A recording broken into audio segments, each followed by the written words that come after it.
નમસ્કાર, રીપી e learning હબમાં આપનું સ્વાગત છે। આપણે ધોરણ 11ના ચેપ્ટર નંબર 8ની વાત કરવા જઈ રહ્યા છે બાળકો। ત્યાર પછીની વાત કરીએ જેનું નામ છે કોષ રસ પટલ, જેનું નામ છે જીવન પટલ, જેને કહે છે કોષ રસ સ્તર। આ તો આપણે એને કહી શકાય છે સેલ મેમ્બ્રેન, ઇંગ્લિશ પ્રમાણે નામ આપો એને સેલ મેમ્બ્રેન તરીકે ઓળખી શકાય। તો આ જે કોષ રસ પટલ છે શું, તો એને વ્યાખ્યાયિત કરવું હોય તો એમ કરી શકાય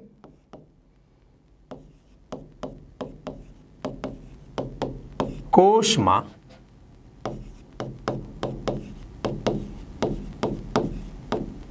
કોષ રસને આવરીને અથવા તો ઘેરીને આવેલા પટલને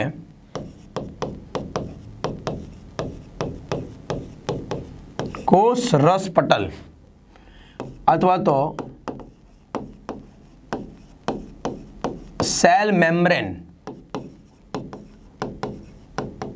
કહેવામાં આવે છે। આવું જે સેલ મેમ્બ્રેન છે એ ક્યાં હોય તો શું હોય છે કે વ્યાખ્યા જેવું કહે છે કે કોષ રસમાં સૌથી બહાર, એના મતલબ કે કોષ દિવાલની અંદર તરફ હોય। યસ, હા, એટલે વનસ્પતિ કોષની વાત કરી દઈએ તો એમાં સૌથી બહાર કોષ દિવાલ ને પછી અંદર તરફ કોષ રસ સ્તર આવેલું હોય, પણ પ્રાણી કોષની વાત કરીએ તો સૌથી બહાર આવેલું હોય। હા, બંનેનો ડિફરન્સ યાદ રાખી શકાય છે।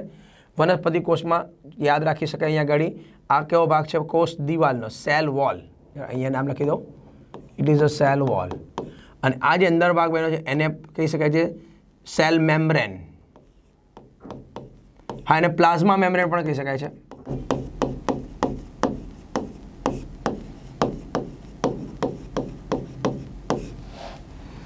આ પ્લાઝ્મા મેમ્બ્રેનનો ભાગ કહી શકાય છે। તો આવી જે રચના હોય છે એની ખાસિયત શું છે, એની શોધખોળ કેવી રીતના થાય એની બાબતોની વાત કરીએ આપણે।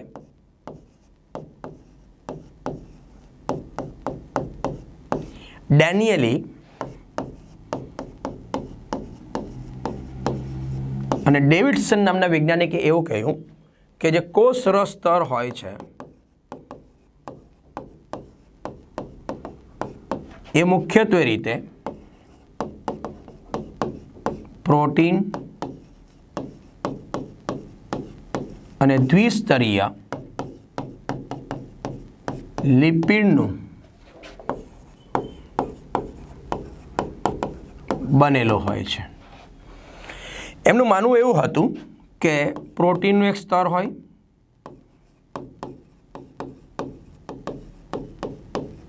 પછી લિપિડના સ્તરો હોય એટલે દ્વિસ્તરીય લિપિડ હોય,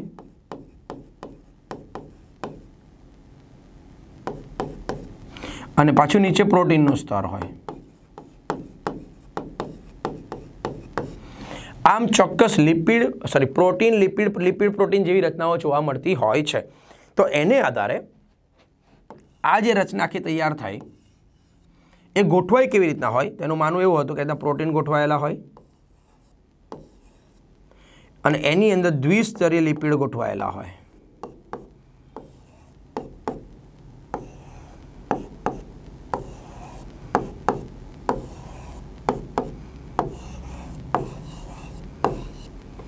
તો આવી જે રચના છે એને એ લોકોએ તે વખતે નામ આપી દીધું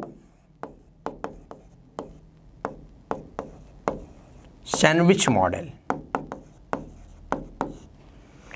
પરંતુ જે સેન્ડવિચ મોડેલ બનાવવામાં આવ્યું કૃત્રિમ સ્વરૂપમાં અને પછી જેના કાર્યો જોવામાં આવ્યા એ કાર્યો પ્રમાણે એ પરફેક્ટ રીતે કામ કરતું નહીં હતું। ધારો કે તમને વિચારે કે આવું કોષમાં તમે જોઈ શકો છો કે ભાઈ પટલ બની ગયું છે, તો એ પ્રમાણે કામ થાય છે ખરું? તો એ કામ જોવા માટે એ લોકોએ કૃત્રિમ રીતે પ્રક્રિયાઓ કરી, ઘટકોનો ઉપયોગ કરીને બનાવી દીધું। હવે લિપિડ પ્રોટીનને ગોઠવીને એને દ્રવ્યોની પ્રસાર કરવાની પ્રયત્ન કર્યો, પણ એવું શું થયું કે નથી થયું? તો એને કારણે જોવા મળી ગયું તો સંપૂર્ણપણે દ્રવ્યોની વહનની પ્રક્રિયા જોવા નહીં મળી જેવો અત્યારે કોષમાં થાય છે।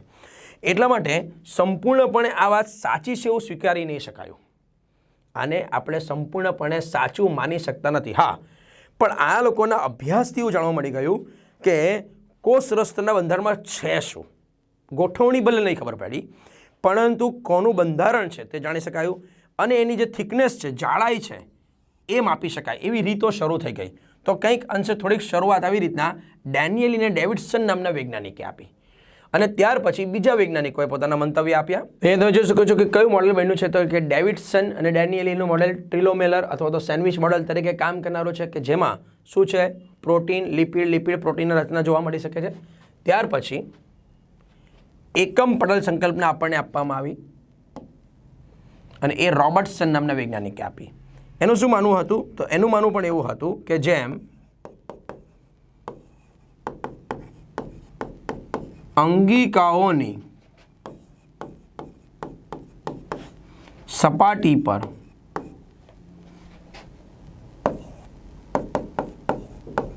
સ્તર હોય છે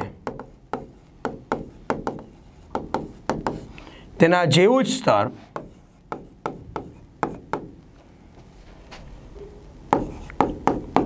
કોષ રસ પટલનું હોય છે.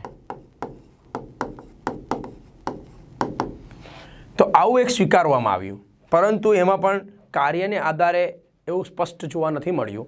પરિણામે આપણે એવું કહી શકીએ છીએ કે આ જે બાબત છે એ સ્પષ્ટ જોવા મળતી નથી, એટલે આને પણ સ્વીકૃત કરવામાં આવતું નથી. તો અહીં આગળ બે બાબતો યાદ રાખી શકાય છે. તો બે મોડેલે શરૂઆત કરી. આમાં શું યાદ રાખ્યું તમે તો કે પ્રોટીન લિપિડ પ્રોટીન, બરાબર છે. અને એટલે આપણે એને one type of sandwich model તરીકે ઓળખી દીધું છે. હા, અને આ પટલનો શું ઉપયોગ કરી શકાયો છે તો કે એમ કહી શકાય છે કોષ રસ પટલની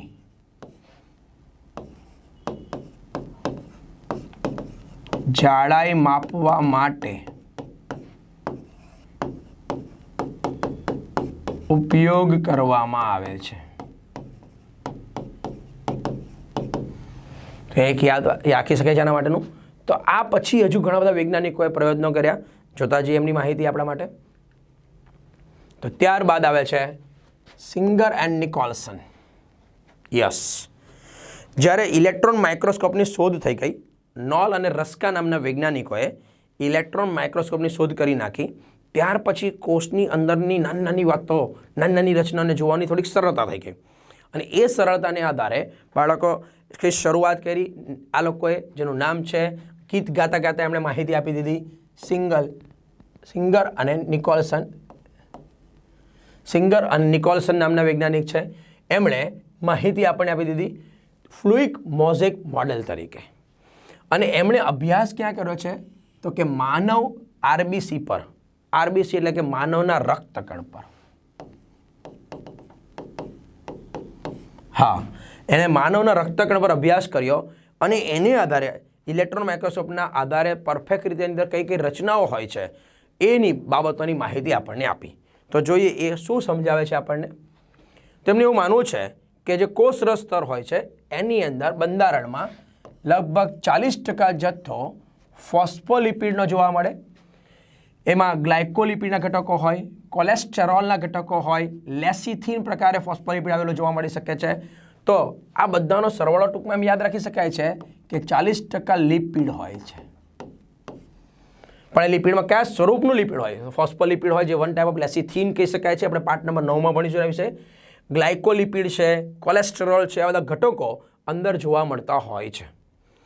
બીજો ભાગ જોવા મળે છે એની અંદર 52% પ્રમાણમાં પ્રોટીન હોય છે. અને આવા પ્રોટીનમાં આર્જેનિન અને લાઇસિન નામના એમિનો એસિડ વધુ પ્રમાણમાં હોય છે. તો આર્જેનિન અને લાઇસિન નામના એમિનો એસિડની માત્રા વધારે પ્રમાણમાં જોવા મળે છે એવો ઘટક કહી શકાય છે. એ સિવાય 1 થી 2% પ્રમાણમાં કાર્બોદિત હોય છે. એ ગ્લાયકોપ્રોટીન સ્વરૂપે હોય અને એ અહીં આગળ ગ્લાયકોલિપિડ જેને આપણે કહીએ છીએ તો એના સ્વરૂપમાં જોવા મળી શકે છે, જેમાં ઓલિગોસેકેરાઇડ સ્વરૂપીય રચના હોય એની. કોની?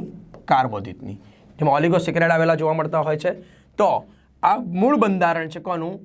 માનવના રક્તકણના સંદર્ભમાં યાદ રાખવાનું કે માનવના રક્તકણમાં આવેલા કોષ રસ પટલમાં કયા કયા પદાર્થો કેટલા હોય તો 40% લિપિડ હોય, 52% પ્રોટીન હોય અને 1 થી 2% કાર્બોદિત જોવા મળી શકે છે. હા, આ બધાનો સરવાળો થઈને અહીં આગળ 40% લખેલો છે. એટલે એવું નહીં વિચારવાનું કે 40% ફોસ્ફોલિપિડ છે, ગ્લાયકોલિપિડ 40% છે. ના, ટોટલ લિપિડનો જથ્થો 40% છે, પ્રોટીન 52% છે અને એમાં આર્જિનિન અને લાઇસિન નામના એમિનો એસિડ, અલગ અલગ પ્રકારના એમિનો એસિડના પ્રકારો પાડેલા છે આપણે પાર્ટ નંબર 9ને આધારે. તો એમાંના આ 2 એમિનો એસિડ સૌથી વધારે ક્યાં જોવા મળે છે? કોષરસ સ્તરમાં જોવા મળતા હોય છે. તો આના બધી એવી ખબર પડી ગઈ કોને આધારે? સિંગર અને નિકોલસનને આધારે કે ફ્લુઇડ મોઝેક મોડેલ જે છે એ માનવ દ્વારા તૈયાર કરવામાં આવેલો છે અને એ આરબીસી માનવની આરબીસીના અભ્યાસને આધારે તૈયાર કરવામાં આવેલો છે અને એને આધારે આપણે આ બંધારણનો અભ્યાસ કરી શક્યા છીએ. હા, પણ આવું નામ કેમ આપ્યું? ફ્લુઇડ મોઝેક મોડેલ એવું શા માટે છે? તો આમ કહી શકાય છે કે તેમાં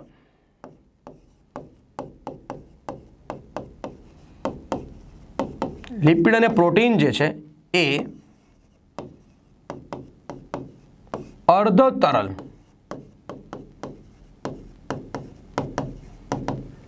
ગુણ ધરાવે છે, અર્ધ તરલતાનો ગુણ ધરાવે છે.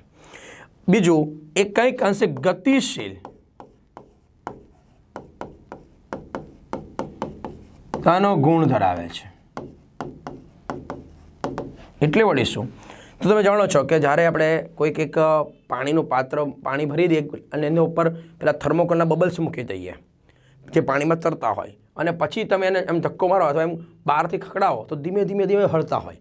તો એ જે હલનચલનની પ્રક્રિયા જોવા મળે છે એવો ભાગ અહીંયા ઘડી હોય છે. તો સર હવે આની વાત પેલા ડેનિયલીના જેવી સૌકોમન નહીં કહેવાય કે લિપિડ અને પ્રોટીન જ તો હોય છે. ના, આ લોકોની ગોઠવણી જે છે ને એ બહુ પરફેક્ટ છે, બહુ મહત્ત્વની છે. એટલે એણે એવું કહી દીધું કે જે લિપિડ હોય છે એ દ્વિસ્તરીય હોય છે, પણ તેમાં વચ્ચે વચ્ચે પ્રોટીન આવેલા હોય છે. તો આમ એની રચના જોવા મળી શકે છે. તો એ જે રચના છે કેવા સ્વરૂપની જોવા મળે છે એની વાત આપણે કરી દઈએ. પહેલાં આપણે લિપિડની વાત કરી દઈએ. લિપિડનો મુખ્ય ઘટક જે છે એ ફોસ્ફોલિપિડ છે.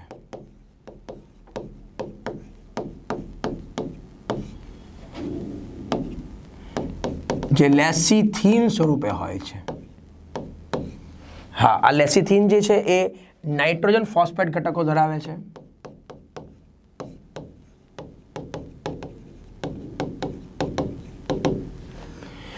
એમાં શું હોય છે?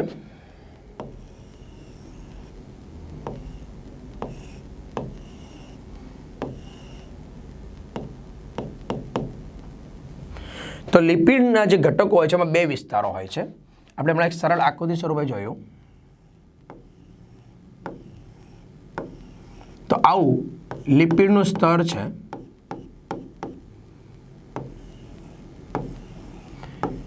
જે દ્વિસ્તરીય હોય છે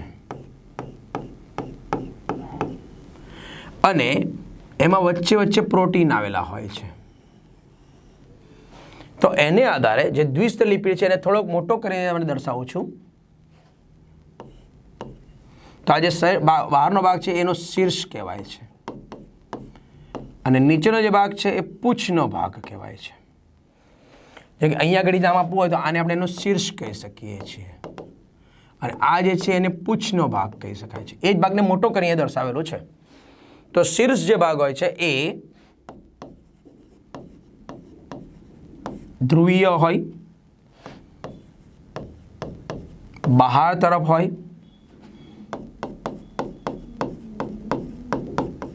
ગ્લિસરોલ જેવા પદાર્થનો બનેલો હોય,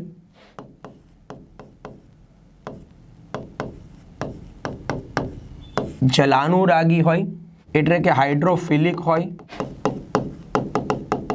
હાઇડ્રોફિલિક જોવા મળી શકે છે અને એ કંઈક અંશે વીજભારિત હોય છે.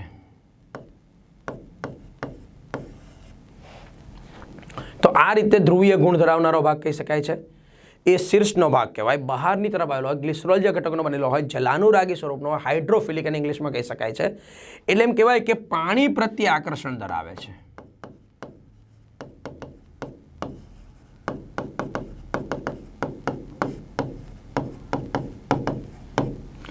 એની સામે જે પૂંછ હોય છે તે કેવું હોય તો કે પૂંછનો ભાગ અધ્રુવીય હોય, અંદર તરફ આવેલો હોય,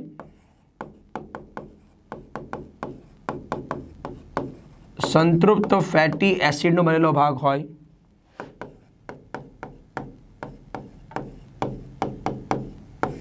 જલવિતરાગી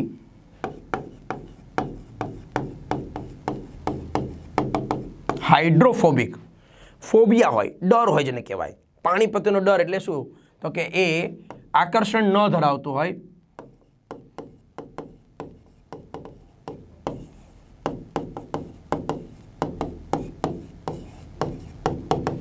એવો વિસ્તાર કહી શકાય છે. અપાકર્ષણનો ગુણ એની પાસે કહે છે. એ સંતૃપ્ત ફેટી એસિડ એક પ્રકારનો હાઇડ્રોકાર્બનની રચના ધરાવનારો ભાગ હોય. તો આના દ્વારા જો પૂંછનો ભાગ બનેલો હોય છે. સર એ વિશે આવી આ શું છે તો અહીંયા આગળ એનો ફોસ્ફેટ લાગેલો હોય છે. It is one type of phosphate. એટલે કે ફોસ્ફોલિપિડ જે નામ છે એનું કારણ આ છે. એમાં ફોસ્ફેટના ઘટકો પણ જોડાયેલા જોવા મળી શકે છે. આ રચનાની અંદર આ જે રચના છે લિપિડની એ ટ્રાયગ્લિસરાઇડ સ્વરૂપની હોય છે. એટલે એમાં ગ્લિસરોલ હોય, ફેટી એસિડ હોય, ફોસ્ફેટ હોય, બધા જોડાઈ જાય ત્યારે આવી રીતે લિપિડ તૈયાર થતું હોય છે. તો એક વાત છે લિપિડની. બીજી વાત છે પ્રોટીનની. પ્રોટીન કેવા હોય તો બે ભાગમાં ખરેખર ગોઠવાયેલા હોય. એક કહી શકાય છે બહિર્ગત અથવા એને પરિઘીય અથવા એને સપાટીય પ્રોટીન કહી શકાય છે, જે દૂર થઈ શકે તેવા હોય. અને બીજા અંતર્ગત ઇન્ટરકસ કહી શકાય છે કે જે અંદર એટલે કે લિપિડના સ્તરની અંદર ગોઠવાયેલા હોય છે. અને તે કેવા હોય છે તો કે સરળતાથી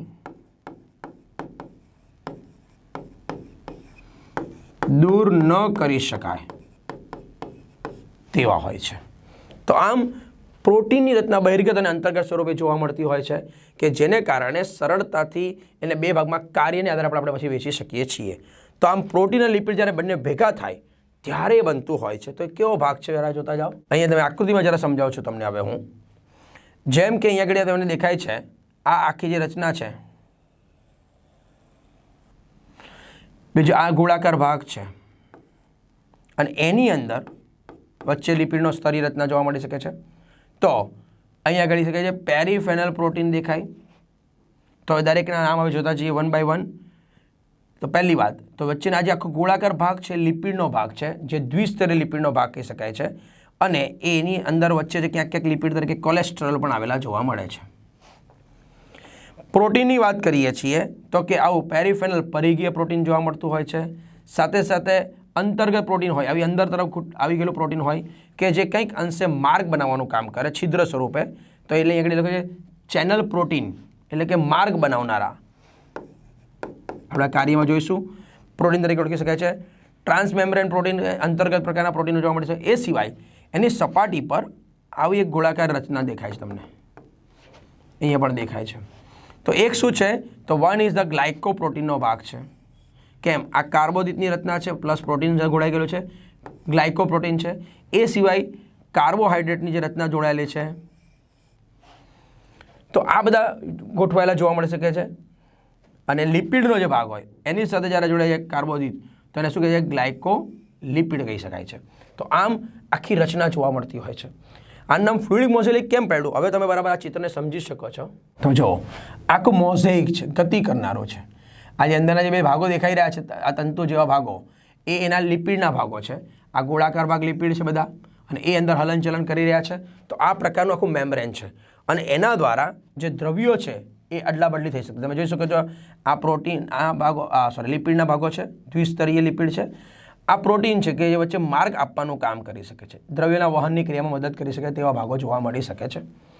ઓકે, તો આગળ એક વાત યાદ રાખી, રચના કંઈક આવી છે. આપણે કોષરસ પટલની રચના જોઈ. હવે ત્યાર પછીની વાત કરી દઈએ એના કાર્યોની કે કોષરસ પટલ શું કામ કરે છે. એ તો જોયું કે ભાઈ કોષમાં સૌથી બહાર ખાસ કરીને પ્રાણી કોષમાં કોષરસને ઘેરીને ભાગ આવેલો હોય છે, પણ એના પણ ચોક્કસ વિશિષ્ટ કાર્યો છે. એક કાર્ય વિશેની વાતો કરતા જઈએ તો પહેલું છે અર્ધ પ્રવેશશીલ પટલ તરીકે વર્તે. અને એટલે એવું પૂછાય કે કોષમાં આવેલું અર્ધ પ્રવેશશીલ પટલ વિશે વર્ણન કરો તો પણ તમારે આના વિશેની વાતો લખવાની આવતી હોય છે. તો આ જે પટલનો ગુણ છે એવું કેમ છે, શું કારણ છે એ જરા જાણી લઈએ આપણે.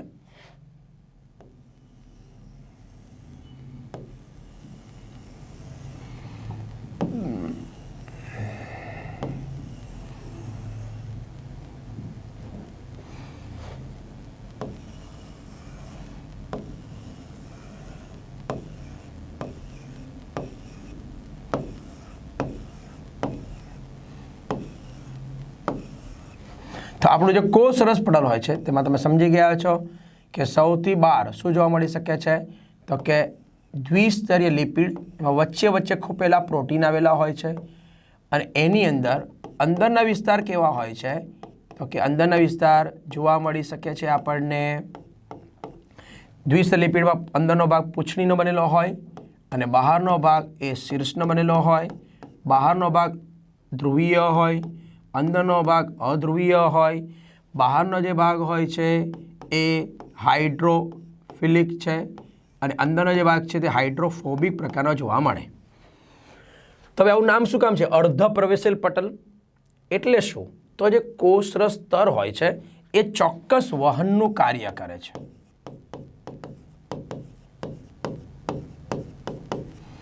તો એનું જે વહન હોય છે, દ્રવ્યોને જે વહન થતું હોય છે, એ વહનની પ્રક્રિયા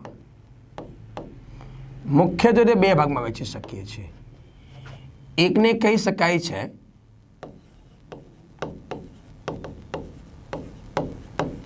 સક્રિય વહન અને બીજાને આપણે કહી શકીએ છીએ મંદ વહન. જે મંદ વહનની પ્રક્રિયા છે એ પ્રક્રિયાને બે રીતે વેચી દઈએ આપણે. એકને કહેવાય છે સાદું વહન અથવા તો સાદું પ્રસરણ કહી શકાય અને બીજાને આપણે કહીશું ફેસિલિટેડ, સાનુકૂલિત અથવા તો અનુકૂલિત. તો શું ફરક છે અહીંયા આગળ જોતા જઈએ આપણે. તો આનો અર્ધ પ્રવેશીલ પટલ કેમ પાડેલો છે? કારણ કે આ જે જગ્યા છે એમાંથી લિપિડમાંથી વહનની પ્રક્રિયા થાય, દ્રવ્યોના વહનની પ્રક્રિયા થાય. સાનુકૂલિત પ્રસરણ જોવા મળે, એક સાદું પ્રસરણ. તો સાદું વહન જે છે અથવા સાદું પ્રસરણમાં શું થાય છે તમે આકૃતિમાં જોઈ શકો છો, તો કે જ્યારે વધુ પ્રમાણ હોય ત્યાંથી ઓછા પ્રમાણ તરફ વહન થતું હોય છે. અને એ ક્યાંથી પસાર થાય છે તમે જોઈ શકો છો, લિપિડ, આ વચ્ચે લિપિડ છે, તો કે લિપિડના ભાગમાંથી જે પસાર થઈ શકે છે તેવા પદાર્થો પસાર થાય. જેમ આપણે એમ કહી શકીએ છીએ, ઉદાહરણ તરીકે પાણી હોય, કોઈ પ્રકારના ઓક્સિજન જેવા વાયુઓ હોય, કાર્બન ડાયોક્સાઇડ જેવા વાયુઓ હોય, તો આવા વાયુઓનું સરળતાથી જે પ્રસરણ થાય લિપિડના માર્ગે એને એક પ્રકારે સાદું અથવા તો સાદું વહન અથવા સાદું પ્રસરણ કહી શકાય છે. અને આ માટે કોઈ પણ જગ્યા પર એટીપી એટલે કે શક્તિ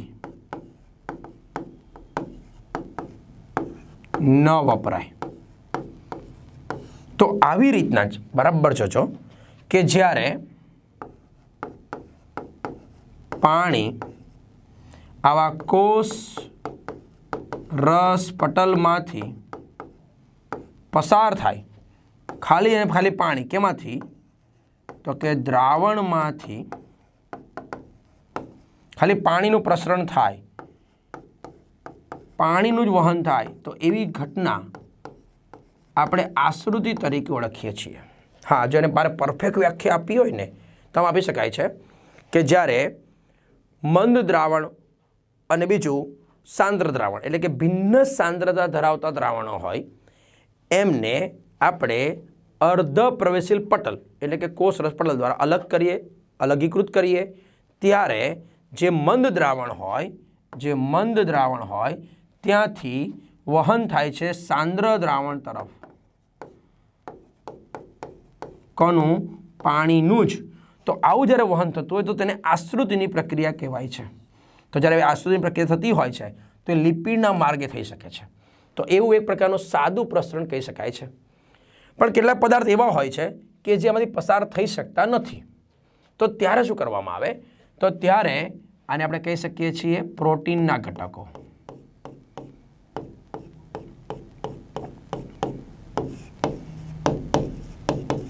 આ પ્રોટીન છે.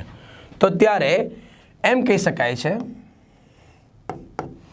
કે જો વધુથી ઓછા પ્રમાણ તરફ, વધુથી ઓછા તરફ પણ કયા પદાર્થો?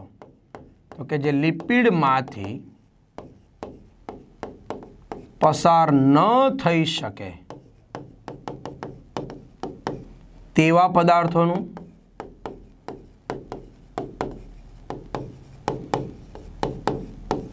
પ્રોટીન માર્ગ દ્વારા, જે પ્રમાણે આયન માર્ગ તરીકે વર્તે, અને તે ત્યાં શું બનાવે છે? પોરિન્સ બનાવે છે, વન ટાઈપ ઓફ છિદ્ર બનાવે છે, અને એના દ્વારા વહન થતું હોય છે.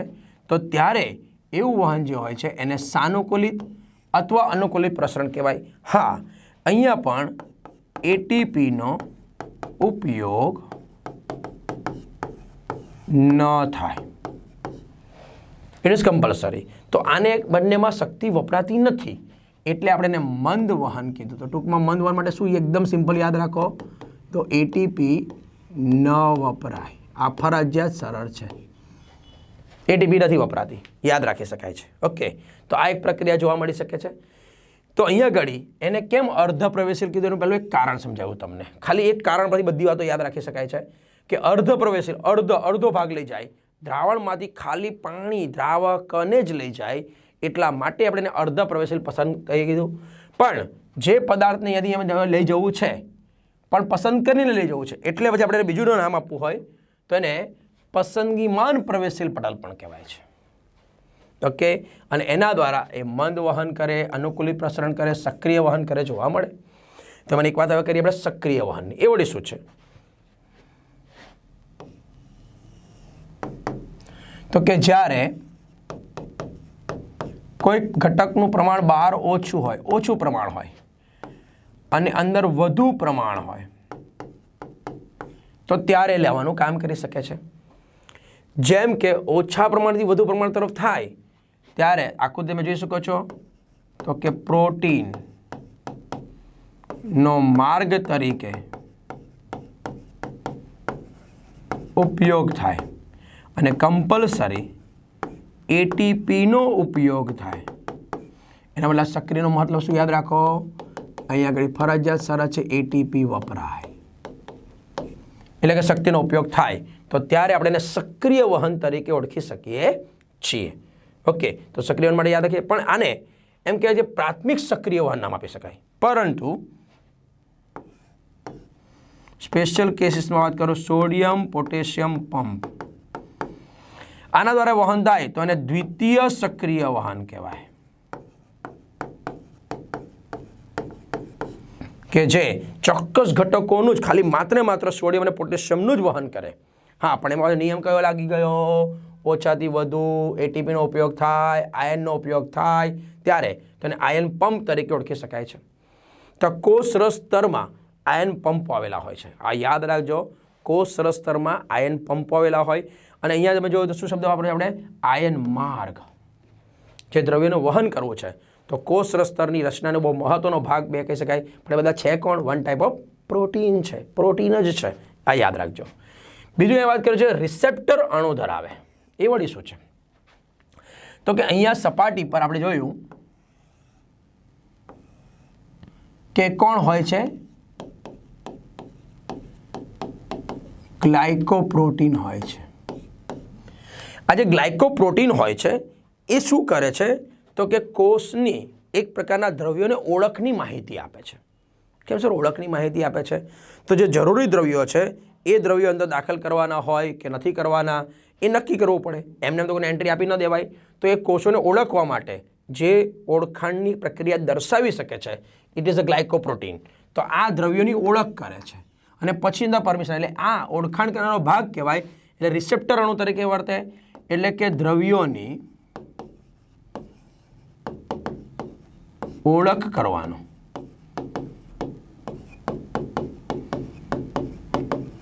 કાર્ય કરે છે. કેવી રીતના? એક સાદા ઉદાહરણથી આપું.